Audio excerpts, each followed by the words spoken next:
So here we are at the diamond drill rig. This is hole 82 drilling. It's the same site as 77B that we're reporting this morning. You can see it's quite steep here at 82 and 77 was a little shallower. So 82 is the hole with some visible gold that we've mentioned, and you can see that in our plans. But hole 77 was drilled from me to you. This is the rails of the ladder that we talk about. The high grades are in this orientation like the rung and continue right down through to the 800 or 900 metres, and they're very frequent, and we're starting to see blowouts along the contact between the dike and the altered sediment, so things are becoming a little bit wider. So we've got to put a lot of these pinpricks into the ground to hit, but now we know at least this is one of our higher grade areas. We know the rails of the ladder because we've drilled a lot from this way across towards me, and now we can target those higher grades and hit multiple structures in the single drill hole, as we've done here in 77B.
Every day they were hitting BG. Every day.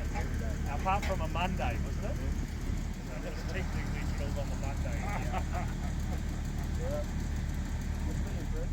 So we're between Golden Dyke, which is just down over here, and Gladys, which is over here, at hole 77B, which we were reporting this morning, and hole 82, which is currently drilling.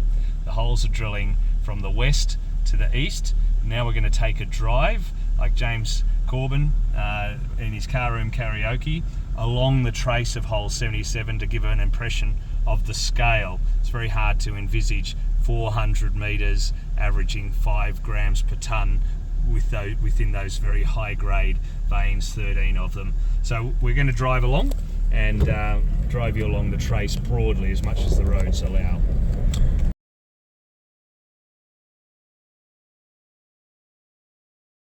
Those who've been up on site, how would they have noticed the terrain has changed much? Although, what have we got here?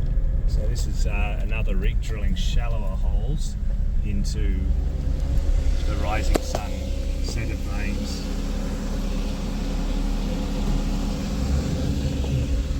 Hello, Daniel.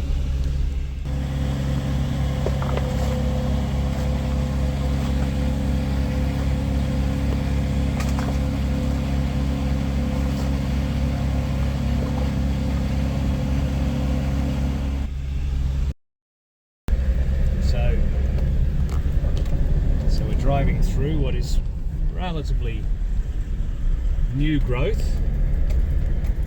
See, the fires came through here about 15 years ago.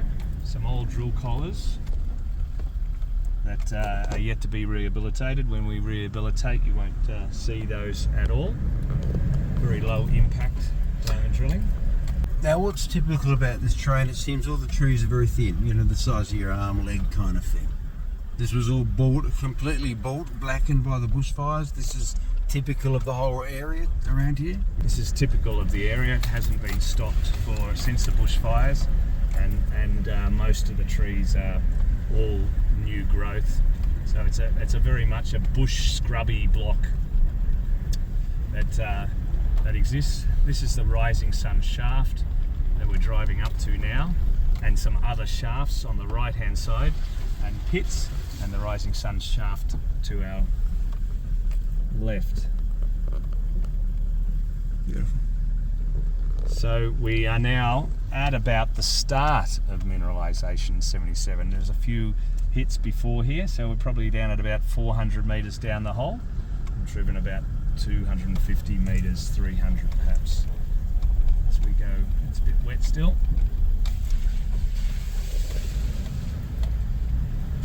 Driving along, you can see all the alluvial workings in the creek. Well, you can't see them, but they're there. A lot of old workings all around us. So what kind of work would have been done by the old timers, and what era was this area being worked? The alluvials were being mined from the late 1850s. Hard rock mining started at Golden Dyke in the 1870s, mid to late 1870s, where they mined the gossans from surface down. So you can see the rungs of the ladder going into the ground. They mined just the very high grade bits at +1 ounce. And then underground mining started in earnest in the 1890s at Apollo first, and then Golden Dyke, and went right through past World War I, which was a bit unusual because this mine and Costerfield were one of the few to stay open during the war, because they had the critical metal antimony, which was mandated by the Imperial Munitions Act from the UK for the colonies to produce antimony. So this is where we're getting towards the end of the hole up here, maybe another 50 metres. So you can see we've driven a fair way, maybe 500 metres. This is the root hog shaft that now sits on the eastern side of the Golden Orb structure, and Gladys is down there, and Apollo. So there's a shaft now sitting out here that we don't have a lot of context on. There's no drill holes out here, so there's still a lot of unfinished business on this property.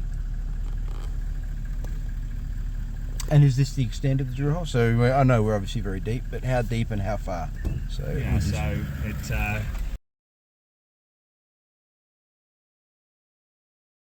so mineralisation started around the 350 mark to the 750 mark. Rule of thumb in 77B, the hole went on to 834 metres, which is close to 650 to 700 metres vertically, somewhere below us, more or less. And there we can see now we're coming into the Apollo area, and the Gladys at it. So we can get out here and have a look.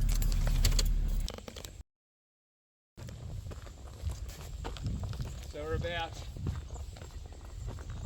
650 metres above the bottom of 77B, maybe half a kilometre that way to the collar, and we're here. Root hog sits over here, a shaft in the middle of nowhere. They didn't put shafts down on nothing in the day, so we know that there's unfinished business here. And then the other side here is the start of Apollo, which we call the Gladys area, and Gladys and to Apollo is probably another 250 metres that way as you're looking.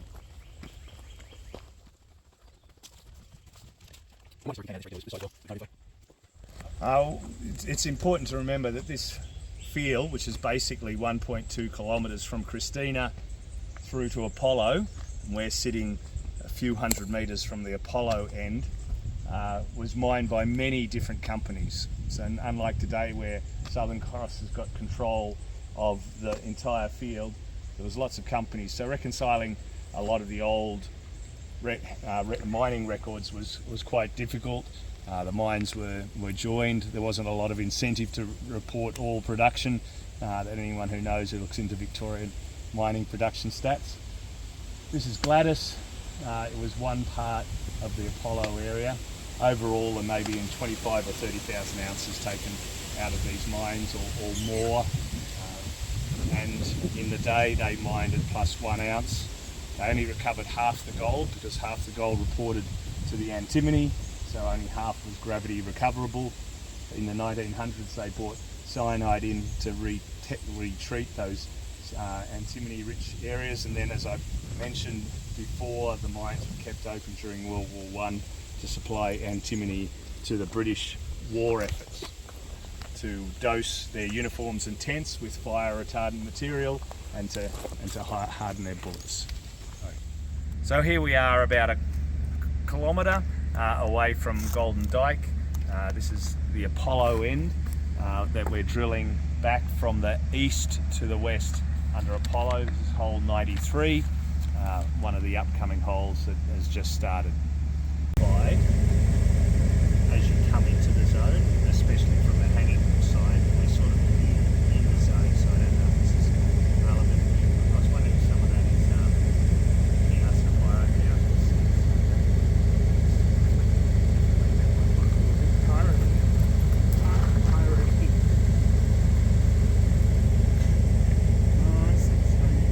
You're seeing all the pyrite, but then you're also seeing our single pyrite. Yeah. Oh, I didn't know it would grow like that. I thought it was really dominated by one or the other. But you can start to see this is siltstone. These are bolts that have been done. Start to see pyrite. Start to come in with the roots and stuff.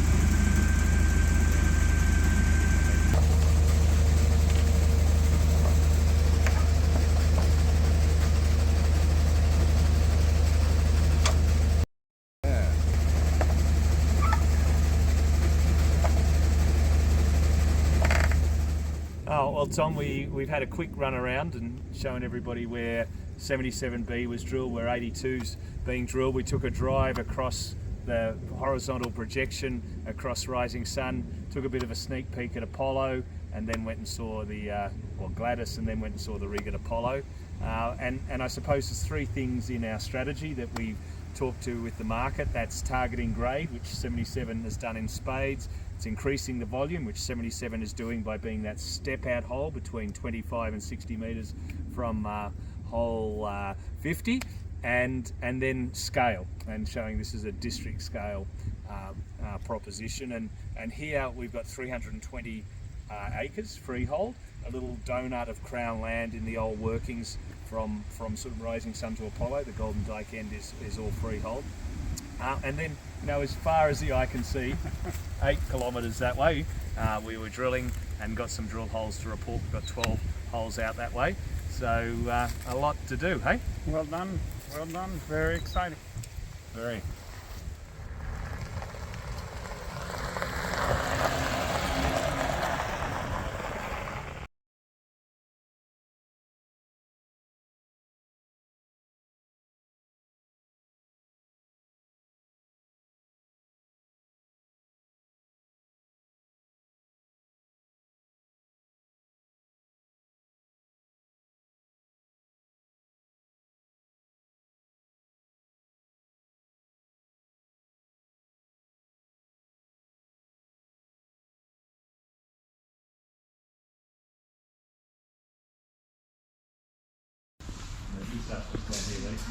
You're a gasp now, Mike.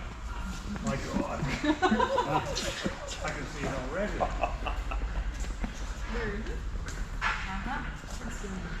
Look at it, it even looks better as it sort of dries out. So that's in Dyke though, isn't it? This is Dyke here.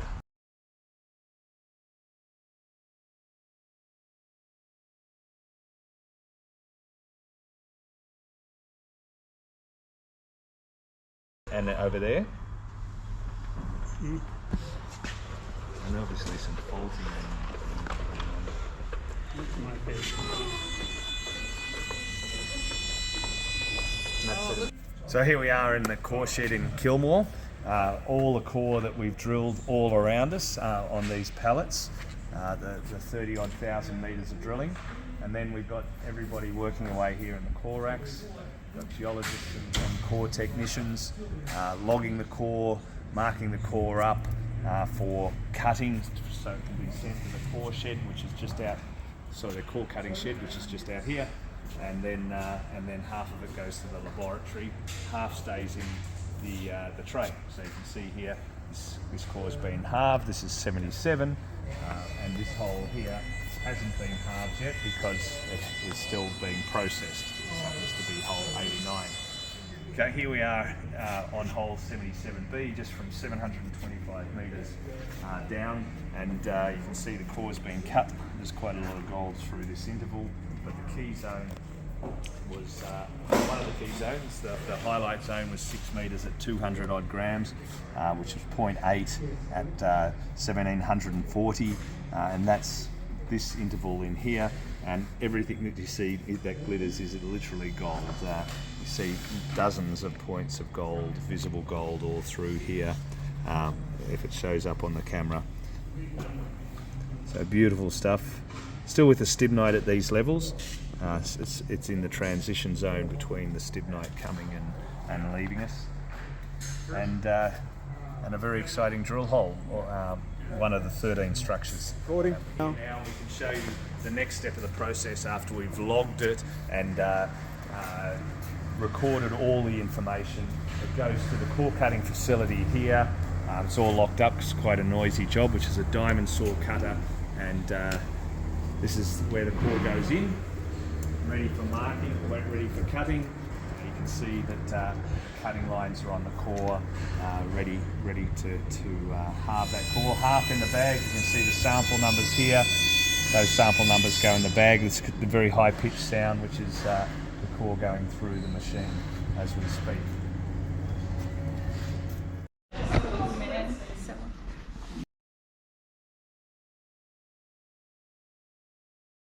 Yeah. Visible gold, so Yeah, but it's a bit thermal-ish in a way, right? Yeah, exactly. And that's something that we saw in one of the other holes. That there was almost these really blue stripes in the wall rock next to the dike, and we were talking about epithermal deposits and how it looked really, really similar to the textures you see there. But yeah, just it's worth looking at, Tom.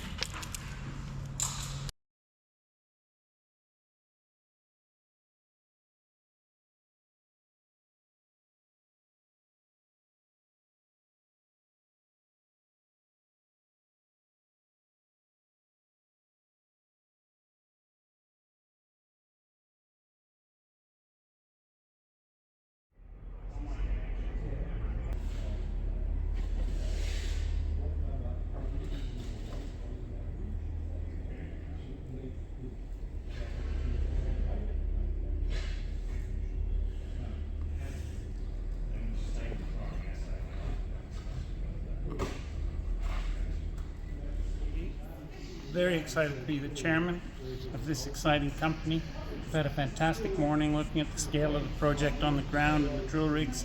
Now we're here looking at the gold specifically, and boy, is that ever impressive. I think it's just the beginning of a pretty continual march forward, and I think you'll be hearing lots more from us in the future. Now Mike's going to show us what all of this looks like underground now, three-dimensionally on the computer, so look forward to that. It's pretty neat.